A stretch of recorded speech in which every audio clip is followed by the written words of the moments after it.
سعودی عرب اور پاکستان کے مابین $2 ارب سرمایہ کاری کے معاہدہ متوقع۔ ذرائع کے مطابق سعودی عرب کی جانب سے 2027 تک $5 ارب سے زائد کی مجموعی سرمایہ کاری ہوگی اور اس سلسلے میں سعودی عرب کے ساتھ مختلف شعبوں میں سرمایہ کاری کے لیے تقریباً 30 معاہدوں پر دستخط کیے جائیں گے۔ مجموعی طور پر حکومتی اور نجی شعبے سے تقریباً 40 کمپنیوں کا وفد سرمایہ کاری کے لیے پاکستان پہنچے گا۔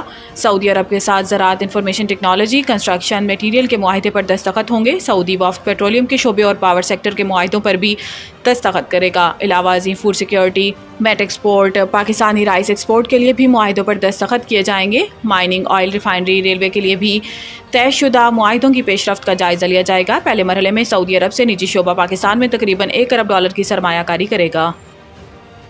بجلی کے واحد خریدار کے کردار کے خاتمے کے لیے انڈیپینڈنٹ ملٹی پلیئر مارکیٹ بنانے کا فیصلہ۔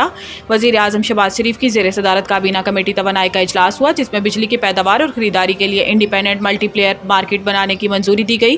اعلامیے میں بتایا گیا ہے کہ independent system and market operator ISMO کی کابینہ سے توثیق کی جائے گی اور اسے کمپنیز ایکٹ 2017 کے تحت SECP سے رجسٹرڈ کیا جائے گا۔ اعلامیے کے مطابق اجلاس میں کابینہ کمیٹی توانائی کو بجلی کے شعبے کی گردشی قرضوں پر بریفنگ بھی دی جائے گی۔ وزیر اعظم نے حکام کو ہدایت کی ہے کہ بجلی کے شعبے میں چوری اور نقصانات کو کم کرنے کے لیے اقدامات تیز اور مؤثر بنائے جائیں۔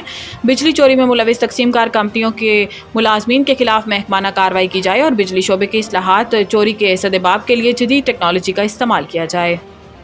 25 اکتوبر تک آئینی ترمیم نہ ضروری ہے نہ مجبوری ہے۔ بلاول بھٹو، چیئرمین پاکستان پیپلز پارٹی بلاول بھٹو زرداری نے کہا ہے کہ حکومت چاہے گی کہ آئینی ترمیم 25 اکتوبر سے پہلے ہو۔ 25 اکتوبر تک آئینی ترمیم نہ ضروری ہے نہ مجبوری ہے۔ نجی ٹی وی کو انٹرویو میں چیئرمین بلاول بھٹو کا کہنا تھا کہ پیپلز پارٹی چاہتی ہے کہ تمام سیاسی جماعتوں میں اتفاق رائے ہو، چاہتے ہیں سب کے اتفاق رائے سے آئینی ترمیم لائیں۔ بلاول بھٹو نے کہا کہ جسٹس فائز عیسیٰ کے دور میں پہلی بار ہوا، موجودہ چیف جسٹس نے اپنے اختیارات دوسرے جج سے شیئر کیے۔ ہم جسٹس فائز عیسیٰ اور منصور علی شاہ دونوں کا احترام کرتے ہیں۔ انہوں نے کہا کہ پارلیمان میں کہا تھا کہ سب کو مل کر بہتری کے لیے فیصلے لینے چاہیے۔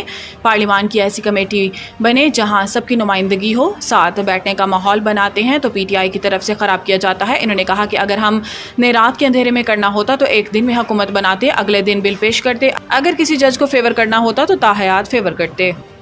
توشہ خانہ 2 کیس، FIA کو کل تک پروسیکیوٹر مقرر کرنے کی ہدایت۔ عدالت نے FIA کو پروسیکیوٹر مقرر کرنے کے لیے 1 ہفتے کا وقت دینے کی استدعا مسترد کر دی۔ جسٹس میاں گل حسن اورنگزیب نے ہدایت کی ہے کہ کل تک پروسیکیوٹر مقرر کر کے عدالت پیش ہوں۔ ضمانت کیس میں التوا نہیں دوں گا۔ دوران سماعت وکیل بشرا بی بی سلمان صدر نے دلائل دیے ہیں کہ 19 جولائی کو اس کیس کا ریفرنس دائر ہوا۔ ترامیم کیس کے فیصلے کے بعد یہ کیس FIA کے پاس منتقل ہو گیا۔